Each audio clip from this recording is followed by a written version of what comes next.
All right, let's dive into this. Why hasn't Latin America, reached the same level of wealth as the US and Canada?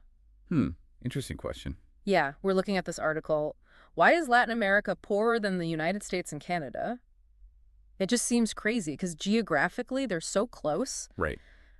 but the economic outcomes are just worlds apart. Yeah, it's pretty fascinating. It's super And fascinating. I think you can trace it all the way back to the colonial era. Okay, The Spanish and the Portuguese had their empires in Latin America, right. and the English were further north, and their approaches to colonization were just vastly different.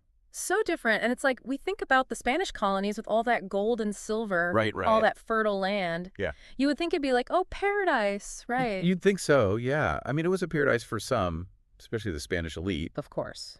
but it actually kind of created a problem. Okay. So this abundance of resources actually created a culture of complacency. Oh, interesting. They didn't have the same drive to innovate or, take risks. Makes sense. Because, the wealth seems so readily available. Yeah, it's just there. It's just there, exactly. Mhm. And the article even mentions that the Spanish stopped expanding north because they literally, quote, didn't find anything that invited them to stay. Wow. So it really speaks to their mindset. Totally. It's like they weren't looking to build something. Right. They're just looking to extract what was already there. Yeah, take the existing wealth. Yeah. And meanwhile, you've got the English colonists up north. Yeah. Completely different story. Oh, totally different story. They had it rough. Way harsher reality. Yeah. The climate, way less forgiving. The land, Not nearly as nice. not as fertile. Mm. And no mountains of silver just lying around. So They had to work for it. they had to be resourceful, Mm-hmm. self-reliant, and willing to try new things just to survive. Yeah. And that just kind of bred this spirit of innovation. And hard work. And this work ethic, that became just like ingrained in the culture. It's like they were almost setting themselves up for success just by having to overcome all that early on. I think that's a great way to put it. Yeah. This difference in initial conditions, it really played a huge role in shaping the paths these two regions would take. Totally. And it became even more obvious when both regions declared independence. Oh, yeah. So both Americas break free, but the story changes so much. Dramatically different. What happened there? So you have the U.S., right, emerges as this unified nation. Right. Focused on building a strong central government and expanding westward. They knew what they wanted. Unified vision. Yeah. Latin America, on the other hand, it fragmented. Oh, okay. Numerous independent states, often plagued by conflicts and just political instability. Recipe for disaster. Recipe for difficulties. Yeah. And so right away you see this contrast, unity versus fragmentation. Right off the bat. And Right. I can imagine how that impacts development. Oh, huge. Yeah. Because the U.S., with this unified structure, Yeah. they could focus on large-scale projects. Right. Like building infrastructure, Okay. promoting internal trade, and fostering a sense of national purpose. Makes sense. Yeah. Mobilize resources, coordinate efforts, Yeah. much easier for them. Much easier. Then you have Latin America, Yeah. constant internal strife, Yeah. struggling with trade barriers between all these newly formed nations, Right. often lacking a clear unified vision. So it's like they started off behind already. Like a heavy anchor holding them back. And to make things even worse, they were putting tariffs on each other. Oh, yeah. These newly independent nations, it's like Unbelievable. we're working against themselves almost. It's a classic example of how internal divisions can just undermine economic progress. Wow. Missing out on the benefits of cooperation, free trade, so crucial, Yeah. especially back then. Mm. And then came the Industrial Revolution, Oh, yeah. I can't forget that. right, which just magnified these existing disparities. So the 19th century, the whole world is transforming. Right, new technologies and industries. Okay, huge changes. How did Latin America do? So the U.S., they had those early advantages. Right. Entrepreneurial spirit, Yeah. embraced industrialization wholeheartedly. Makes sense. They had the building blocks, infrastructure, capital, Uh-huh. a skilled workforce, all the ingredients. Yeah. Sadly, Latin America, not as prepared. Okay. They lacked that robust infrastructure, Right. the capital investment, Uh-huh. the skilled labor force. We couldn't keep up. They couldn't fully participate in this boom. So it was more than just the technology. More than just the technology. They didn't even have the foundation. It was about those foundational elements that Yeah. were stuck on the sidelines. Watching the U.S. take off. You got it. Yeah. It's important to remember, industrialization wasn't just factories and machines. Right. It was a societal transformation. Yeah. Educated workforce, managing complex financial transactions, transportation networks, and a culture that valued innovation.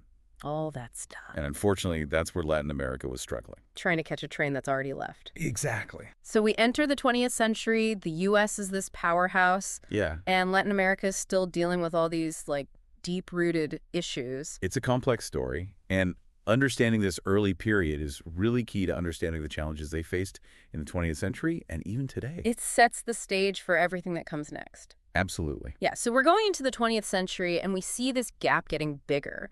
The U.S. is becoming like an industrial powerhouse, and Latin America is dealing with these issues. So what happened? The 20th century was a turbulent time, Yeah. for Latin America. Not all bad, though. There were periods of, growth, Mm-hmm. progress, especially in the early decades. But actually, they continue to face these obstacles: instability, corruption, the biggest culprits, really, and then on top of it all, the Cold War. Yeah, how did that affect Latin America? Oh, it was devastating.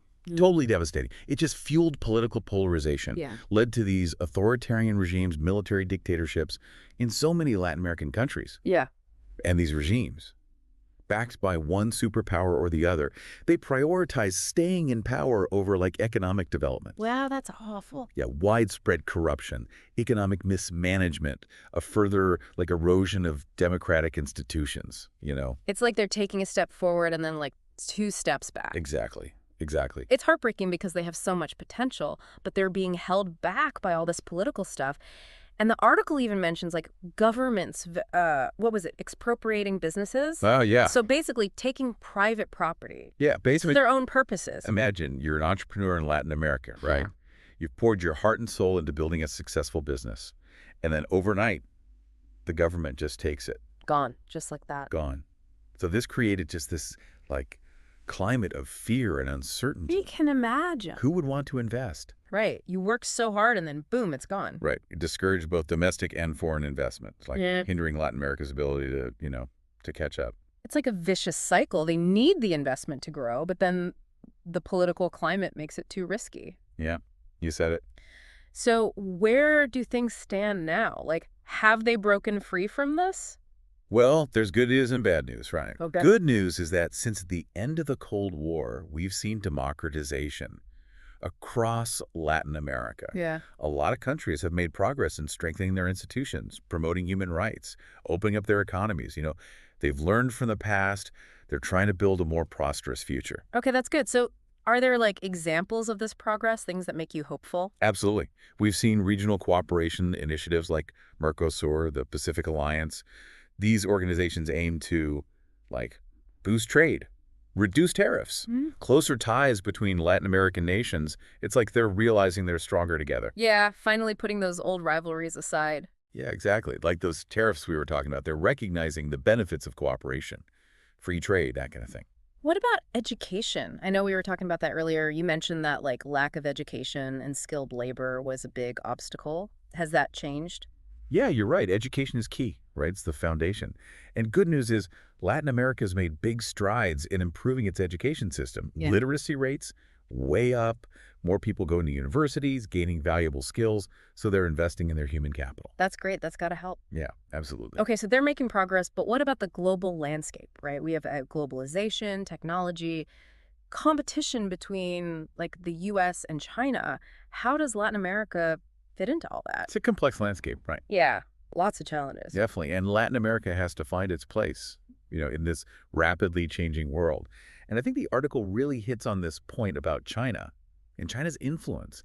It's a development. It is something to really look at. I was wondering about that because China is such a huge player now. Yeah. So what does that look like, China getting involved in Latin America? So China's become a major investor in Latin American infrastructure, billions of dollars, ports, roads, railways. Wow. That's a lot. It is. So on the one hand, it seems good, right? They're getting much needed investment Yeah. to modernize their infrastructure, but there's always another side to these things. Yeah. What are the risks? Right. So it's this classic dilemma. The investments, they can be good for development, right? They create jobs, they improve transportation networks, boost trade.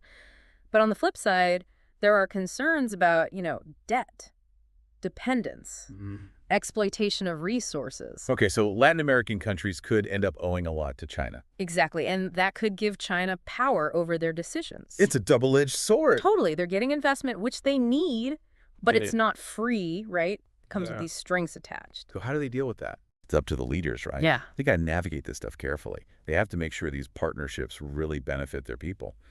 In the long run, it can't be trading one type of dependence for another. So if you had to boil it all down, what are like the key factors that will determine if Latin America can succeed economically? I mean, what do they really need to focus on? I'd say there are three big things. First, political stability, good governance. That's essential.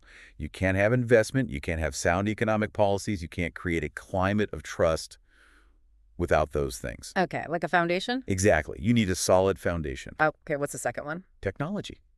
They have to embrace technological advancement, innovation. The 21st century, it's all about technology, and Latin America can't fall behind. They need to invest in research and development, nurture that culture of creativity, problem solving. So not just catching up, but being a leader in new industries. Right, exactly. Okay, and what's the third thing? The third element? They got to diversify. Historically, they've relied so much on exporting raw materials, Yeah. oil, copper, agricultural products, which means they're super vulnerable to global prices. They need to develop new industries, add value to their exports, become less dependent on just those raw materials. Move up the value chain. Exactly. They need to be known for more than just their resources.